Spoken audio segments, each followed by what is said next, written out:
வணக்கம் ஃப்ரெண்ட்ஸ். பாண்டியன் ஸ்டோரில் என்ன நடக்குதுன்னு ஒரு நட பார்த்துட்டு வரலாம் வாங்க. டாக்டர் கிட்ட கன்சல்ட் பண்ணுறதுக்காக எல்லாரும் உள்ளர வந்திருக்காங்க.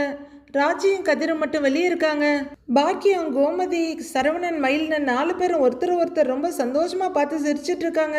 உடனே எல்லாம் தெரிஞ்ச அறிவாளி முன்னாடிலாம் நாடி பிடிச்சி பார்ப்பாங்க, இப்பெல்லாம் அந்த மெடிக்கல் ஸ்டோர்ல கிட்டு விற்கிறாங்கல்ல அப்படின்னு பாக்கியம் ஆரம்பிக்க அப்படின்னு டாக்டர் தலையாட்டிட்டு இருக்காங்க. மயிலுக்கு நாள் தள்ளி போச்சுன்னு அதை வாங்கி பார்த்தோம், 2 கோடு வந்துச்சுன்னு பாக்கியம் சொல்ல அப்படின்னு வேகமா தலையாட்டுறாங்க மயிலு. அங்க பக்கத்துல இருக்க டாக்டர் கிட்ட போய் நாங்க கேட்டோம், 2 மாசம் கழிச்சுதான் ஸ்கேன் பண்ணணும்னு சொல்லிட்டாரு. 2 மாசம் ஆனதும் உங்ககிட்ட கூட்டிட்டு வரலாம்னு நினைச்சோம், நீங்க ஊர்ல இல்லைன்னு சொன்னாங்க. அதான் நீங்க வர்ற வரைக்கும் காத்திருந்து உங்ககிட்டயே மயில கூட்டிட்டு வந்துட்டோம். ஏன் டாக்டர், இப்பவே ஸ்கேன் பண்ணி பாத்துடலாமா அப்படின்னு பாக்கியம் கேட்க, பாத்துடலாங்கிறாங்க டாக்டர். உள்ளரவாமா அப்படின்னு அவங்க ஸ்கேனிங் ரூமுக்கு கூப்பிட, பரபரப்பா எழுந்திருக்கிற மயிலு போயிட்டு வரேம்மா அப்படின்னு சொல்லிட்டு குதூகலமா உள்ளர போறாங்க. டாக்டர் ஸ்கிரீனை இழுத்து விட்டுட்டு இருக்க கோமதி பாக்கியத்தை பார்த்து சிரிக்க ஒரு சிரிப்பு சிரிச்சுட்டு, சரவணன் எவ்வளவு ஆர்வமா இருக்காருன்னு அவர் ஆழம் பார்த்துட்டு இருக்காங்க பாக்கியம். அவரும் ஒரே பரபரப்பும் சந்தோஷமா நின்னுட்டு இருக்காரு. டாக்டர் கையில கிளவுஸ போட்டுட்டு இருக்க மயிலு ஏகப்பட்ட பிரேயர், ஏகப்பட்ட ரியாக்ஷன் படுத்திருக்காங்க. டாக்டர் ஸ்கேனிங் ஹேண்டில் ஜெல்ல தடவி பார்த்துட்டு இருக்காங்க. மயிலு ரொம்ப ஆர்வமா எட்டி எட்டி பார்த்துட்டு இருக்காங்க. ஆர்வம் தாங்க முடியாம பாப்பாவை எப்ப பார்க்க முடியும்னு மயிலு கேக்குறாங்க. டாக்டர் ரொம்பவே சீரியஸான ஃபேஸோட ஸ்கேனிங் பண்ணிட்டு இருக்காங்க. ஏன் டாக்டர், பாப்பா எப்படி இருக்கு, நல்ல ஆரோக்கியமா இருக்கா? இந்த டிவில காட்டுவாங்களே, நீங்க ஏன் காட்டவே இல்ல அப்படின்னு மயிலு கேட்க, நீ வாமா அப்படின்னு டாக்டர் வெளியே வர சிஸ்டர் ஸ்கிரீனை எடுத்து விடுறாங்க.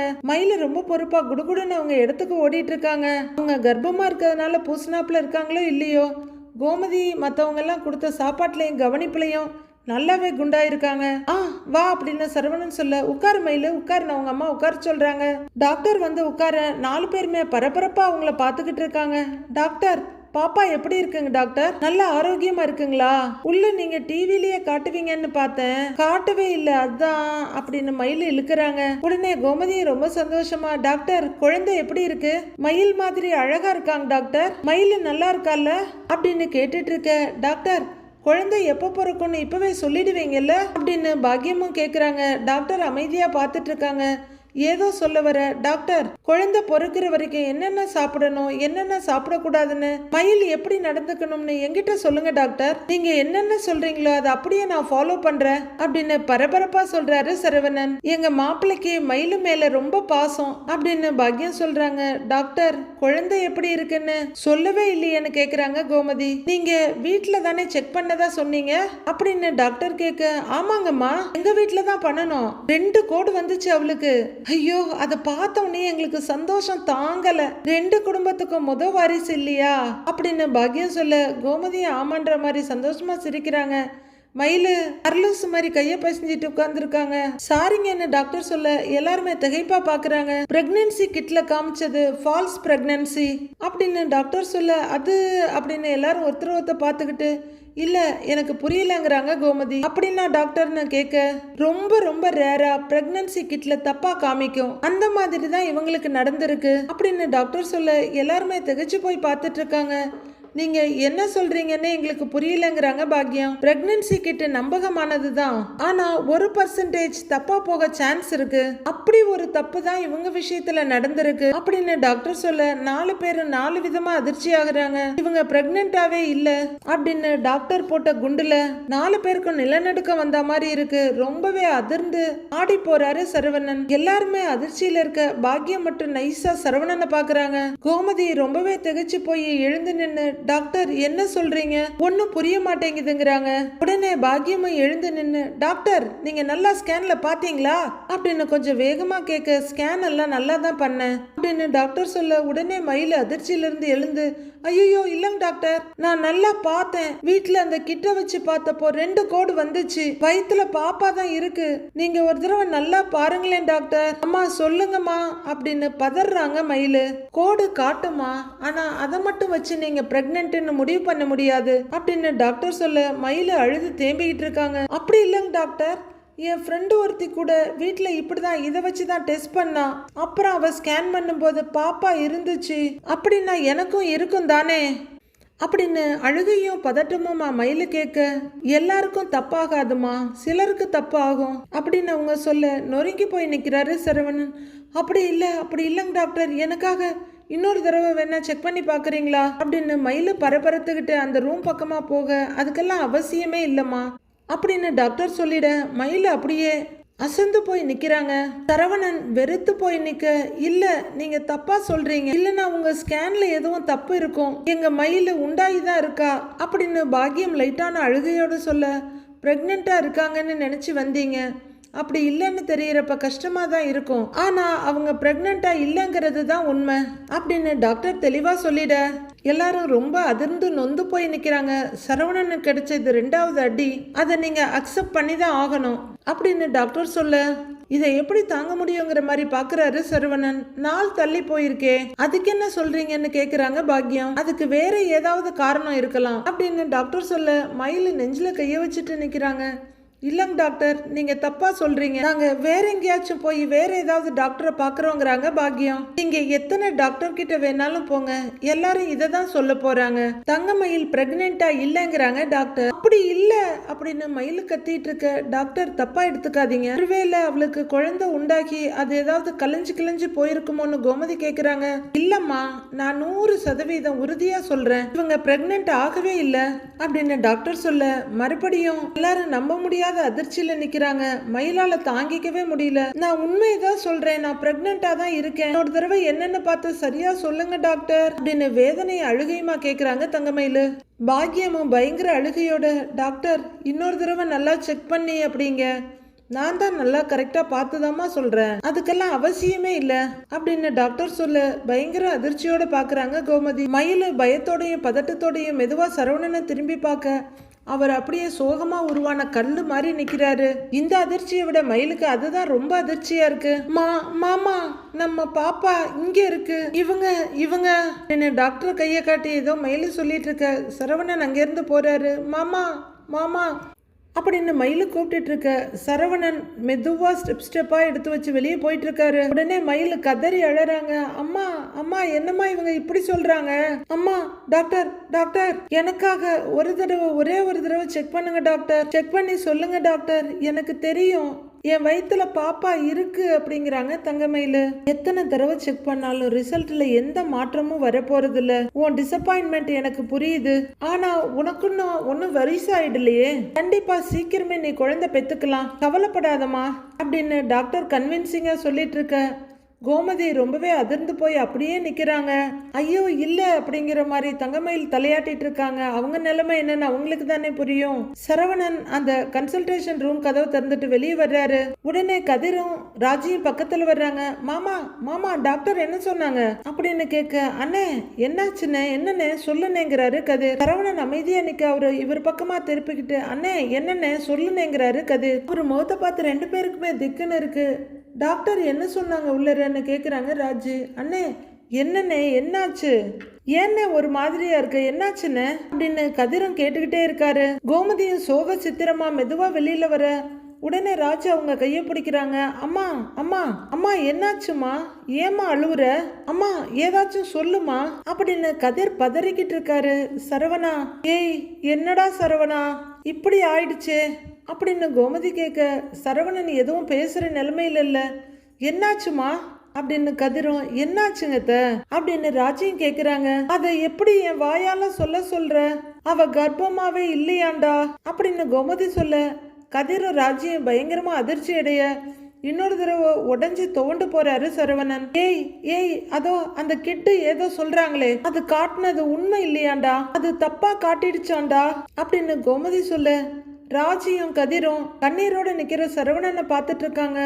பாவண்டாவ ஸ்கேன் பண்ணி பார்த்தாங்க, அந்த ஸ்கேன்ல புள்ள உண்டாகவே இல்லைன்னு சொல்றாங்கடா அப்படின்னு கோமதி சொல்ல, அது எப்படின்னு அதிர்ச்சியோட பாக்குறாங்க 2 பேரும். ஐயோன்னு தலையில அடிச்சுக்கிற கோமதி, எனக்கு என்ன சொல்றதுன்னே ஒண்ணுமே புரியலடா, பாவண்டாவ பாருடா சரவணன் எப்படி நிக்கிறான்னு அப்படின்னு கோமதி அழுகையோட சொல்ல, சரவணனோட கண்ணில இருந்து கண்ணீர் அப்படியே கோடு மாதிரி வழியுது. அத்தை அத்தை மயிலக்கா எப்படி இருக்காங்க அப்படின்னு ராஜி கேட்க, சின்ன குழந்தை மாதிரி உள்ளர உட்கார்ந்து அழுதுகிட்டு இருக்காடி அப்படின்னு கோமதி சொல்ல, ராஜி மெதுவா அந்த கதவு கிட்ட போக கரெக்டா கதவு திறக்குது. மயிலு பயங்கர அழுகையோட ராஜி அப்படின்னு கதறாங்க. அக்கா அழுவாதீங்கக்கா அப்படின்னு தோல்ல சாட்சி ஆறுதல் படுத்துறாங்க. கொஞ்சம் முன்னாடி அந்த பேச்சு பேசிட்டு இருந்த பாக்கியம் இப்ப பயத்தோட சரவணனை பாக்குறாங்க. மயிலுக்கு மனசே தாங்கல. அம்மா அம்மா நாம பார்த்தோம் இல்லம்மா, நீங்க கூட இருந்தீங்கல்ல அப்படின்னு மயிலு கதறி அழுதுட்டு இருக்க ராஜு கண்ணீரை தொடச்சு விடுறாங்க. கோமதி அழுதுகிட்டே அப்படியே கதிர் தோல்ல சாய கதிர் தோளோட சேர்த்து பிடிச்சி தட்டி கொடுத்துட்டு இருக்காரு. அழுதுட்டு இருக்க மயிலு சரவணனை பார்த்துட்டு கண்ணீரை தொடச்சுக்கிட்டு அவங்க அம்மா ஒரு பார்வை பார்த்துட்டு ரொம்ப மெதுவா அடிமேல அடி எடுத்து வச்சு சரவணன் கிட்ட வர்றாங்க. மாமா அப்படின்னு அவங்க கூப்பிட ஐயோன்னு கோமதி தலையில அடிச்சுட்டு அழுதுட்டு இருக்காங்க. பாக்கியம் பயத்தோடையும் ஒரு எதிர்பார்ப்போடையும் சரவணனை பார்த்துட்டு இருக்காங்க. சரவணன் லைட்டா திரும்பி அம்மா போலாமாங்கிறாரு. வாங்கம்மா அப்படின்னு சொல்லிட்டு சரவணன் நடக்க அண்ணே அண்ணே அப்படின்னு கதிர் கூப்பிட அவர் திரும்பி கூட பார்க்காம போயிட்டு இருக்க. எல்லாருமே ரொம்பவே அதிர்ந்து போய் பாக்குறாங்க. என்னம்மா இது, ஏமா அண்ணன் இப்படி அப்படின்னு கதிர் கோமதி கிட்ட கேட்டுட்டு இருக்க. பாத்தியாம்மா என் வாழ்க்கையே போச்சு அப்படிங்கிற மாதிரி மயிலு பாக்குறாங்க உங்க அம்மாவை. பாவண்டாவ அப்படின்னு கோமதி அழுவ.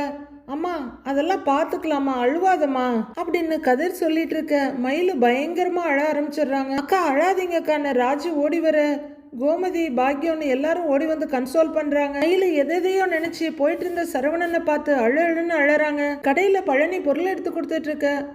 ஆமாண்ணே ஆமாண்ணே இன்னைக்கு சாயந்தரம் வந்துரும்ண்ணே அப்படின்னு பாண்டியன் போன்ல பேசிட்டு இருக்காரு. கஸ்டமர் கேட்க சாக்லேட் இல்ல அப்படின்னு பழனி கேட்க, எவ்வளவு தம்பின்னு அந்த லேடி கேக்குறாங்க. 450க்கா, வெண்ணெய் நெய் சாக்லேட் அவ்வளவுதானே அப்படின்னு பழனி கேட்க. ஆமாங்கிறாங்க.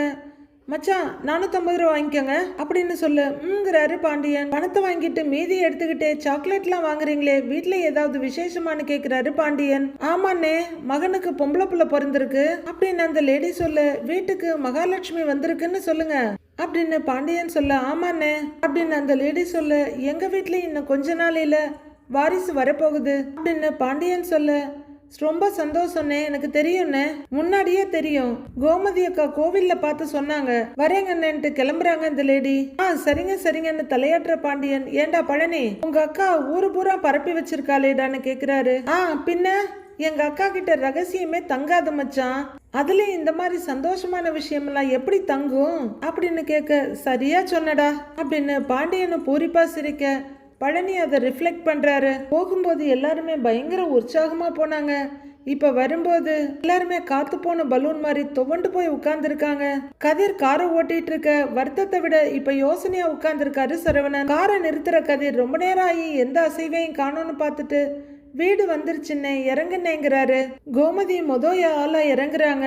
அடுத்தது பாக்கியம் இறங்கிட்டு மயில் இறங்க போக, பார்த்து இறங்கு மயிலு, பார்த்துன்னு சொல்றாங்க.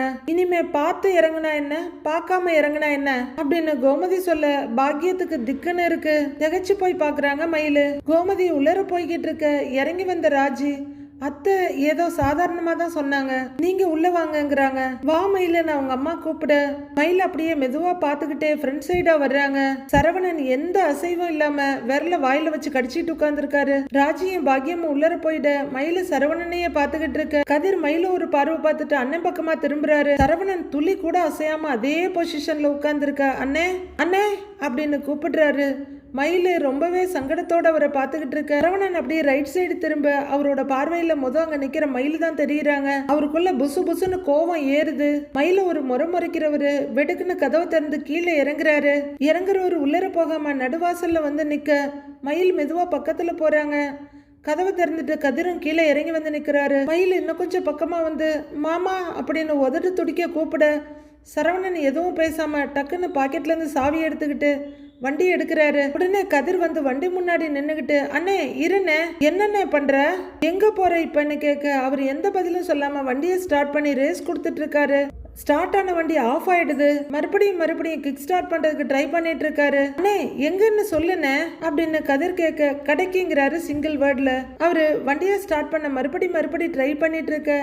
அண்ணே உள்ளர வந்துட்டு போனேன் அப்படின்னு கதிர் சொல்ல, டேய் நிறைய வேலை இருக்குடா அப்படின்னு சொல்ல மயில் அங்கேயே நின்று பயத்தோடையும் பதட்டத்தோடையும் பார்த்துட்டு இருக்காங்க. அண்ணே ஃப்ரீயா விடுனேங்கிறாரு கதிர். வண்டி ஸ்டார்ட் ஆகலன்னதும் இறங்குற சரவணன் கடகடன் நடக்க போக, அண்ணே அண்ணே அண்ணே இருண்ணே, ஒரு நிமிஷம் இருண்ணே, வீட்டுக்கு வந்துட்ட போ அப்படின்னு கதிர் கைய பிடிச்சிக்க, டேய் நான் தான் சொல்றேன்ல கடையில வேலை இருக்குன்னு அப்படின்னு சொல்ல கதிர் அழுதுகிட்டே நிக்கிற மயில பாக்குறாரு.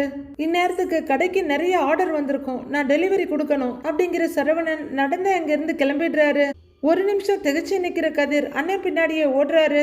மயில அழுது அழுது கண்ணீரை தொடச்சு அவங்க முந்தான ஃபுல்லாவே ஈரமே ஆயிடுது. ராஜி குடுகுடுன்னு ஓடி போய் தண்ணி கொண்டு வந்து இந்தாங்க தண்ணி குடிங்கன்னு பாக்கியத்துக்கிட்ட நீட்டுறாங்க. அப்போ மயில மெதுவா வர சுகன்யாவும் பக்கத்துல ஓடுறாங்க.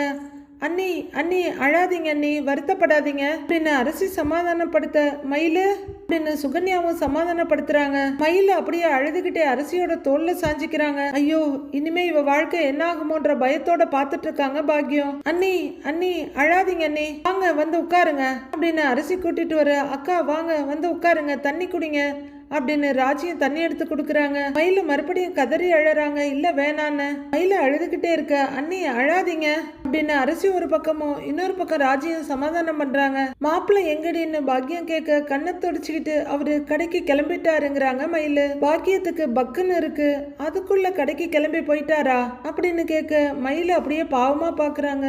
மாமாவுக்கு வேலை வந்திருக்கும் அப்படின்னு ராஜி சொல்ல, இருந்தாலும் அப்படின்னு பாக்கியம் ஆரம்பிக்க, அதான் 5 பேர் இருக்கோமே வீட்டுல, நாம வருத்தப்பட்டா போதாதா, அவனும் இருந்து வருத்தப்படணுமா அப்படின்னு கோமதி முடிஞ்ச வரைக்கும் சாஃப்டா பேச முயற்சி பண்றாங்க. அத்தை அப்படின்னு ராஜு கூப்பிட, இருடி அக்கம் பக்கத்துல சொந்தக்காரங்கன்னு வாரத்துக்கு ஒரு கல்யாணம் நடக்குது, மாசத்துக்கு ஒருத்திக்காவது குழந்தை உண்டாகுது, ஆனா இப்படி ஒரு குழந்தை உண்டான கதையை நான் எங்கேயுமே கேள்விப்பட்டதில்ல அப்படின்னு கோமதி சொல்ல பாக்கியம் என்ன சொல்றதுன்னு தெரியாம பாத்துட்டு இருக்க. மயில் மறுபடியும் அடுத்த ரவுண்டு அழறாங்க. ஐயோன்னு முகத்துல அடிச்சுட்டு அழுதுட்டு இருக்காங்க.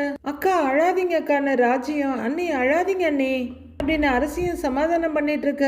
சுகன்யாவும் ஆறுதலா பக்கத்துல நின்று இருக்காங்க. நாம ஒன்னு நினைக்க கடவுள் ஒன்னு நினைச்சிருச்சுடி, விடு அழாத அப்படின்னு பாக்கியம் சமாதானப்படுத்துறாங்க. உனக்கு என்ன வயசு இல்லையா, இன்னும் 10 குழந்தை கூட நீ பெத்துக்கலாம் அப்படின்னு சுகன்யா சொல்ல, ஆமான்ற மாதிரி தலையாட்டுறாங்க பாக்கியம். எங்களுக்கு குழந்தை பிறக்க போகுதுன்னு நானும் அவங்களும் அவ்வளவு சந்தோஷமா இருந்தோம் அப்படின்னு மயிலு சொல்ல, நீயும் சரவணனும் மட்டும் இல்லம்மா, மொத்த குடும்பமுமே சந்தோஷமா இருந்துச்சு, நம்ம குடும்பத்தோட முதல் வாரிசு வரப்போகுதுன்னு உங்க மாமா துள்ளி குதிச்சுட்டு இருந்தாரு, சந்தோஷமா கடைக்கு போனாரு. ஐயோ இன்னும் கொஞ்ச நேரத்துல போன் பண்ணுவாரு, அவருக்கு என்ன பதில் சொல்ல போறேனே தெரியலையே அப்படின்னு ஆளாளுக்கு ஒரு கவலைனா கோமதி ஒரு கவலையில வருத்தப்படுறாங்க. உங்க குடும்பத்துக்கு மட்டும் இல்ல சம்பந்தியம்மா, எங்க குடும்பத்துக்கும் இதுதான் முதல் வாரிசு, பிள்ளைக்கு பிரசவம் பாக்குறதுல இருந்து பேர் வைக்கிற வரைக்கும் நாங்களும் அம்புட்டு யோசிச்சு வச்சிருந்தோம் அப்படின்னு பாக்கியம் சொல்ல, ஐயோ அப்படின்னு கண்ணை மூடிட்டு வருத்தப்பட்டு இருக்காங்க கோமதி. அங்கிருந்து வேகமா கிளம்பிட்டாரே தவிர சரவணனால நடக்கவே முடியல. அவரோட காலெல்லாம் பின்னிக்கிட்டு அப்படியே தடுமாறி போயிட்டு இருக்காரு. அவரோட மைண்டுக்குள்ள டாக்டர் சொன்ன, அவங்க பிரெக்னென்டாவே இல்ல, நான் 100% உறுதியா சொல்றேன், அவங்க பிரெக்னென்ட் ஆகவே இல்ல அப்படின்ற வேர்டு தான் வந்துகிட்டு இருக்கு. 2 கதிர் ஓடி வந்து சரவணனை பிடிச்சிடுறாரு. அண்ணே அண்ணே எங்கன்னே போற அப்படின்னு கதிர் கேட்க அழுகையை கண்ட்ரோல் பண்ண முடியாம போயிட்டு இருக்காரு சரவணன். கடைக்கு போறியா, நடந்தேவா அம்புட்டு தூரம் போக போற, அண்ணே ஏதாச்சும் சொல்லுன்னு அப்படின்னு கதிர் கேட்டுட்டு இருக்க. டேய் முதல்ல நீ வீட்டுக்கு போ அப்படின்னு சரவணன் சொல்ல, அப்ப நீயும் வீட்டுக்கு வாங்குறாரு கதிர். நான் வரலன்னு அவர் சொல்ல, வானேங்கிறாரு கதிர். நான் வரலடா கடைக்கு போகணும் அப்படின்னு சரவணன் வெட்டுன்னு சொல்ல, இப்ப நீ கடைக்கு போக வேண்டாம் அப்படின்னு கதிர் சொல்ல, எனக்கு கடையில நிறைய வேலை இருக்கு அப்படின்னு சரவணன் கோவமா சொல்ல, அதை நான் பாத்துக்கிறேன், உன்னை வீட்டுல விட்டுட்டு கடைக்கு போய் எல்லா வேலையும் நான் பாத்துக்கிறேன் அப்படின்னு கதிர் சொல்ல, நீ ஏண்டா கடை வேலையை பார்க்கணும், கடை வேலையை நான் பாத்துக்கிறேன் அப்படின்னு சரவணன் சொல்ல, நீ இப்போ ஒரு மாதிரியா இருக்கன்னு அப்படின்னு கதிர் சொல்ல, கண்ணில் வழியிற கண்ணீரை தொடச்சுக்கிட்டு, நான் ஒரு மாதிரியாவும் இல்ல நல்லாதான் இருக்கேன் அப்படின்னு சரவணன் நடக்க கூடவே நடக்கிற கதிர், எனக்கு புரியுதுன்னு, ஆனா அவங்க நல்லா இல்லையே, வர்ற வழி பூரா அழுதுகிட்டே இருந்தாங்க அப்படின்னு கதிர் சொல்ல, நிக்கிற சரவணன், யாரு மயிலா அப்படின்னு கேட்க கதிர் ஆமான்னு தலையாடுறாரு. நீ இப்ப அவங்க கூட இருக்க வேண்டாமா அண்ணே, இப்ப ஒருத்தருக்கு ஒருத்தர் ஆறுதலா இருக்க வேண்டிய நேரம் இது அப்படின்னு கதிர் சொல்ல, கதிர் என்ன விடுடா, நான் கடைக்கு போகணும்னு பிடிவாதமா நிக்கிறாரு சரவணன். அண்ணே உன் வருத்தம் எனக்கு புரியுது அப்படின்னு கதிர் சொல்ல, டேய் வருத்தம்லாம் இல்லடா, சுத்தமாவே இல்லைங்கிறாரு சரவணன். இப்படி ஒரு விஷயம் யாருக்குமே நடக்க கூடாதுதான், அதுலயும் எல்லாருக்குமே நல்லது மட்டுமே நினைக்கிற உனக்கு இப்படி ஒண்ணு நடந்திருக்கவே கூடாது அப்படின்னு கதிர் சொல்ல, அந்த பக்கமா திரும்பி கண்ணீரை தொடச்சிக்கிற சரவணன் திரும்பி நடக்க ஆரம்பிக்க, நீ கவலைப்படாதண்ணே, இது எதிர்பாராத விஷயம்தான், எல்லாருக்கும் கஷ்டம்தான், ஆனா என்ன பண்ண முடியும், இதோட எல்லாம் முடிஞ்சிரும்ல, நீ வேணா பாரு, இன்னும் ஒரே வருஷத்துல உனக்குன்னு ஒரு குழந்தை பிறக்கும், ஆண் குழந்தை, இல்ல பெண் குழந்தை, இல்ல ஒரு ஆண் குழந்தை அப்புறம் ஒரு பெண் குழந்தை, உனக்கு ட்வின்ஸ் பிறக்கும்னு நான் சொல்றேன், கண்டிப்பா பழிக்கும்னு அப்படின்னு குறி சொல்ற லெவலுக்கு இறங்கிடுறாரு கதிர். டேய் உன்னை கூட வராதன்னு சொன்னேன், வந்தே தீருவேன்னு அடம் பிடிக்கிற, வரவன் கொஞ்சம் பேசாம இருக்கலாம்ல அப்படின்னு சரவணன் கேட்க, அண்ணே நீ கவலைப்படாதண்ணே அப்படின்னு கதிர் சொல்ல, டென்ஷனை மறைச்சிக்கிட்டு, டேய் எனக்கு கவலை எல்லாம் இல்லடா, எத்தனை தடவை நான் அதை உங்ககிட்ட சொல்றது அப்படின்னு சரவணன் லைட்டா கத்த, அண்ணே போதுண்ணே அப்படின்னு கதிர் சமாதானப்படுத்த போக, டேய் நான் ஒன்று நினைக்கிறது வேறொன்று நடக்கிறது, இது எனக்கு ஒன்றும் புதுசு கிடையாது, நடந்த விஷயத்துல எனக்கு எந்த கவலையுமே இல்லை, நீ ஆறுதல் சொல்றேன்னு என் பின்னாடி வர்றது தான் கவலையா இருக்கு. வீட்டுல எல்லாருமே வருத்தமா உட்கார்ந்துட்டு இருப்பாங்களே, அதை நினைச்சாதான் எனக்கு கவலையா இருக்கு, மத்தபடி எனக்கு எந்த கவலையுமே இல்ல, நான் நல்லா தான் இருக்கேன்னு கத்துறாரு சரவணன். கவலையா இருக்கிறவன் எவனாவது கடைக்கு போவானா, எனக்கு எந்த கவலையும் இல்ல, நான் நல்லா தான் இருக்கேன் அப்படின்னு சரவணன் நடக்க ஆரம்பிச்சுட்ட. மறுபடியும் விடாம கதிர் பின்னாடியே வந்து, அண்ணே அப்படின்னு கூப்பிட்டுக்கிட்டு கூடவே நடக்கிறாரு. சரவணனால சட்டுன்னு கிளம்புறப்போ மட்டும்தான் வேகமா நடக்க முடியுது, அதுக்கப்புறம் அவர் காலே அவரோட சொன்ன பேச்சு கேட்கறது இல்ல. அப்போ மயில் அவங்க அப்பா தங்கச்சி அம்மாவோட நின்று, மாமா நம்ம 2 பேரும் ரொம்ப ஆசைப்பட்ட விஷயம் நடக்க போகுது மாமா, நமக்கு குழந்தை பிறக்க போகுது, நீங்க அப்பாவாக போறீங்க மாமா அப்படின்னு மயில் வாய்ஸ் நோட் அனுப்பியிருந்ததையும் அவர் கேட்டதையும் நினைச்சு பார்த்துக்கிட்டே நடக்கிறாரு. அதுக்கப்புறம் வீட்டுக்கு வந்து, என்னங்க நீங்க ஆளுக்கு நிஜமான்னு கேக்குறீங்க, இந்த விஷயத்துல போய் யாராச்சும் பொய் சொல்லுவாங்களா அப்படின்னு பாக்கியம் சொல்லிட்டு இருந்ததையும், மயில் ரொம்பவே வெக்கத்தோட பக்கத்துல நின்று இருந்ததையும் மத்தவங்க எல்லாம் சந்தோஷமா பார்க்க, அப்பவும் சரவணன் சந்தேகமா பார்த்ததையும் நினைச்சு பாக்குறாரு. 2 குடும்பத்தோட முதல் வாரிசு மயில் வயிற்றுல வளருது அப்படின்னு அவங்க அப்பா பெருமை பீத்தினதையும், அதுக்கப்புறம் தான் சரி நம்பலாம் அப்படின்னு கொஞ்சமா சரவணன் சிரிச்சதையும் நினைச்சு பார்த்துக்கிட்டே நடக்கிறாரு. வீட்டுக்கு திரும்ப வரணும்னா வேற ஏதாவது காரணத்தை சொல்லி இருக்கலாம், குழந்தை பிறக்க போகுதுன்னு பொய் சொல்லி இருக்க வேண்டாம், என்னைய இப்படி ஆசையை காட்டி ஏமாத்தி இருக்க வேண்டாம், எம்புட்டு பொய், நான் ஒரு பொண்ணோட வாழ்ந்துட்டு இருக்கேன்னு நினைச்சிட்டு இருக்கேன், ஆனா ஒரு பொய்யோட எல்லாம் வாழ்ந்துகிட்டு இருக்கேன், எவ்வளோ பொய் அப்படின்னு மனசுல நினைக்கிறவரு அவரையும் தாண்டி எவ்வளவு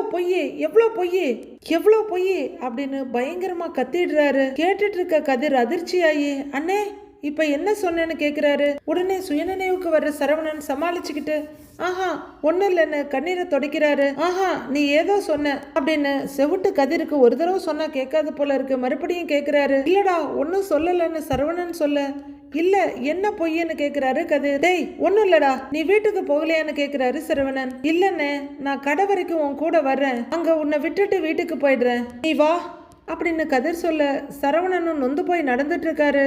மீனா ராஜிக்கு கால் பண்ண அவங்க மொபைல் ரிங் ஆகுது. உன் போன் ஆடி. மாமாவா? மாமாண்ணா என்கிட்ட கொடு அப்படின்னு கோமதி கையை நீட்ட, அக்கா அத்தை, மீனா அக்கா அத்தை அப்படிங்கிற ராஜு கொஞ்சம் அங்கிருந்து தள்ளி போறாங்க. மயில் அடுத்த ரவுண்ட் அழுதுட்டு இருக்காங்க. வெளியே வர்ற ராஜு கால் ஆன் பண்ண, ஏய் ராஜி எங்க இருக்கன்னு கேக்குறாங்க மீனா. வீட்டுல தான்கான்னு சொல்ல, ஓ ஹாஸ்பிட்டல் போயிட்டு அதுக்குள்ள வந்துட்டீங்களா? டாக்டர் என்ன சொன்னாங்க? குழந்தை எப்படி இருக்கு? ஹெல்தியா இருக்கா? வீட்டுல எல்லாருக்கும் சந்தோஷமா அப்படின்னு மீனா ரொம்ப ஆர்வமும் ஆசையுமா கேட்க, அக்கா அது அப்படிங்கிறாங்க ராஜி. என்னடி இழுத்துக்கிட்டு இருக்க? ஹலோ ஏதாவது பிரச்சனையான்னு கேக்குறாங்க மீனா. ஆமாங்கா, ஸ்கேன் பண்ணி பார்த்துட்டு மயிலக்கா பிரெக்னென்ட்டாவே இல்லைன்னு டாக்டர் சொல்லிட்டாங்க அப்படின்னு ராஜி சொல்ல, நம்ம கேட்டது சரிதானான்னு மீனாவுக்கே தெரியல. என்ன சொன்ன அப்படின்னு அவங்க கேட்க, ஆமாக்கா பிரெக்னன்சி கிட்ட தப்பான ரிசல்ட்டை காட்டிடுச்சா அப்படின்னு ராஜி சொல்ல, மீனா ரொம்பவே அதிர்ந்து போறாங்க. அச்சோ அப்படின்னு சொல்ல, எல்லாரும் ரொம்ப அதிர்ச்சியா இருக்கோங்கக்கா அப்படின்னு ராஜி சொல்ல, இப்போ மயிலக்கா எப்படி இருக்காங்கன்னு கேக்குறாங்க மீனா. விஷயம் தெரிஞ்சதுல இருந்து அழுதுகிட்டே இருக்காங்க அப்படின்னு ராஜு சொல்ல, அப்போ சரவண மாமாங்கிறாங்க மீனா. மாமா வீடு வரைக்கும் எங்க கூட தான் வந்தாரு, அப்புறம் வீட்டுக்குள்ள கூட வராம அப்படியே கடைக்கு கிளம்பி போயிட்டாரு. அத்தையும் மயிலக்காவோட அம்மாவும் இருக்காங்க உள்ள, 2 பேரும் அதையே நினைச்சு புலம்பிக்கிட்டு இருக்காங்க அப்படின்னு ராஜு சொல்ல, ஐயோ அப்படின்னு வருத்தப்பட்டுட்டு இருக்காங்க மீனா. அக்கா சரி நான் அப்புறம் பேசவா, கொஞ்ச நேரம் மயில் அக்கா கூட இருக்கேன் அப்படின்னு ராஜி கேட்க சரி சரி நீ போங்கிறாங்க மீனா. ராஜி ரொம்ப வருத்தமா வீட்டுக்குள்ள வர மீனா ஆபீஸ்க்குள்ள போறாங்க. மயிலோட அப்பா அம்புட்டு சந்தோஷப்பட்டாரு. நானே என்ன பதில் சொல்ல போறேன்னு தெரியல அப்படின்னு பாக்கியம் மூக்க உறிஞ்சிக்கிட்டு இருக்காங்க. கோமதியும் நெத்தியில கைய வச்சுட்டு அழுதுட்டு இருக்காங்க. மயிலுக்கு நாள் தள்ளி போச்சுல்ல அப்படின்னு சுகன்யா கேட்க ஆமாங்கிறாங்க பாக்கியம். இவளுக்கு நாள் தள்ளி போச்சு, அதனாலதான் நாங்க என்ன அந்த கிட்டோ குட்டோ அதை வாங்கி செக் பண்ணோம். மனுஷங்க தான் பொய் சொல்லுவாங்க, மிஷினும் பொய் சொல்லுன்னு யாரு நினைச்சாங்க? பேரனோ பேத்தியோ பொறுக்க போகுது, இந்த கையில தூக்கி வச்சு கொஞ்சம் போறோன்னு எம்புட்டோ கனவு கண்ட, எல்லாமே கனவாவே போச்சு அப்படின்னு பாக்கியம் அழ மயில அழுதுகிட்டே இருக்காங்க. கோமதிய சத்தம் இல்லாம அழுதுட்டு இருக்காங்க. கோமதி எழுந்து போக எல்லாரையும் அவங்களையே பார்த்துட்டு இருக்க அவங்க சுவாமி ரூமுக்கு போறாங்க. தரையில உட்காந்து செவுத்துல சாஞ்சிட்டு அங்க இருக்க சுவாமி படத்துங்களையே பார்த்துட்டு இருக்காங்க கோமதி. மயிலு நான் போய் உங்க அப்பாவுக்கு ஒரு போன் பேசிட்டு வந்துடட்டுமா அப்படின்னு அவங்க அம்மா கேட்க மயில அழுதுகிட்டே சரின்ற மாதிரி தலையாட்டுறாங்க. பாக்கியம் போன் எடுத்துட்டு அந்த பக்கம் போக மயில் அப்படியே கலங்கி போய் உட்கார்ந்துருக்காங்க. நடந்த எதையும் என்னால நம்பவே முடியல. எனக்கு தெரியல ராஜு, யாருக்கு நான் என்ன பாவம் பண்ணனேனே தெரியலன்னு மயில அழுதுட்டு இருக்க. அண்ணி அழாதீங்க அண்ணி அப்படின்னு அரசியும் இந்த பக்கம் ராஜியும் மாத்தி மாத்தி ஆறுதல் சொல்லிட்டு இருக்காங்க. அக்கா அழாதீங்க அக்கா, நீங்க முதல்ல உள்ளர வாங்க, வந்து ரெஸ்ட் எடுங்கன்னு ராஜு சொல்ல, இல்ல ராஜி மாமா வேற என்கிட்ட பேசாமலே போயிட்டாங்க அப்படின்னு மயில அழுதுட்டு இருக்க. அவருக்கு கடையில வேலை இருந்திருக்கும்க்கா அப்படின்னு ராஜி சொல்ல, இந்த நேரத்திலயும் வேலைதான் முக்கியம்னு போறது தப்பில்லையா, மயிலோட இருக்கணும்ல அப்படின்னு சுகன்யா கேட்க, சுகன்யா மேடம் நீங்க நல்லவங்களா கெட்டவங்களான்னு கேட்க தோணுது. ஏன்னா சமீபமா அவங்களோட பேச்சு நடவடிக்கைகள்லாம் ரொம்பவே நல்லா இருக்கு. அவருக்கும் வருத்தம் இருக்கும்ல. என்ன ஒண்ணு, நாம அழுதுட்டு இருக்க மாதிரி அவங்க அழமாட்டாங்க. வேலைக்கு போனா வருத்தம் குறையுமேன்னு கூட போயிருக்கலாம்ல அப்படின்னு ராஜு சொல்ல, சரவணே கடைக்கு போயிட்டான், இவ எங்க போவா அப்படின்னு சுகன்யா சரியான கேள்வி கேட்க, கோமதி சரஸ்வதி சிலையவே பார்த்துட்டு உட்கார்ந்து இருக்காங்க. அதிர்ச்சியில சரவணன் 6 அடி உயரமே கம்மியாயிட்டாரு. அவர் அப்படியே அதிர்ந்து போய் அடிமேல அடி எடுத்து வச்சு நடந்துட்டு இருக்க, இங்க மயிலு அழுதுட்டு உட்கார்ந்து இருக்காங்க. நாளைய ப்ரோமோவில் அதுவரையிலும் அமைதியா வந்துட்டு இருந்த சரவணன் அப்படியே கதறி அழ ஆரம்பிச்சுட. எழுந்து ஓடி வர்ற பாண்டியன், டேய் சரவணா ஏன்டா அழுதுகிட்டு இருக்கிற, என்னடா சின்ன தாங்கி பிடிக்கிறாரு மாப்பிள அப்படின்னு பழனிய பதறிக்கிட்டு ஓடி வர்றாரு. இலை அப்படின்னு கதிரை பார்த்து கேட்க, எல்லாமே போச்சுப்பா அப்படின்னு சரவணன் பயங்கரமா அழுதுகிட்டு சொல்ல, ஸ்கேன் எடுத்து பார்த்ததுல அவங்க பிரெக்னென்டாவே இல்லையா அப்படின்னு கதிர் சொல்லிட, பாண்டியனுக்கு பயங்கரமான பூகம்பத்துல சிக்கிக்கிட்ட மாதிரி இருக்கு. சரவணன் அப்படியே வழியிற கண்ணீரோட நின்னுகிட்டு இருக்காரு. நமக்கு என்னதான் எல்லார்கிட்டையும் பாசம் இருந்தாலும் ஒரு சிலர்கிட்ட நமக்கு ஆள் மனசுல பாசம் இருக்கும். அவங்கள பார்க்கறப்பதான் நம்மளோட துக்கம் தாங்க முடியாம கதறி அழுதுடுவோம். அதை தான் சரவணன் அவங்க அப்பா முன்னாடி செஞ்சிட்டு இருக்காரு. அடுத்து என்ன நடக்குதுன்னு நாளைக்கு பார்க்கலாம் ஃப்ரெண்ட்ஸ்.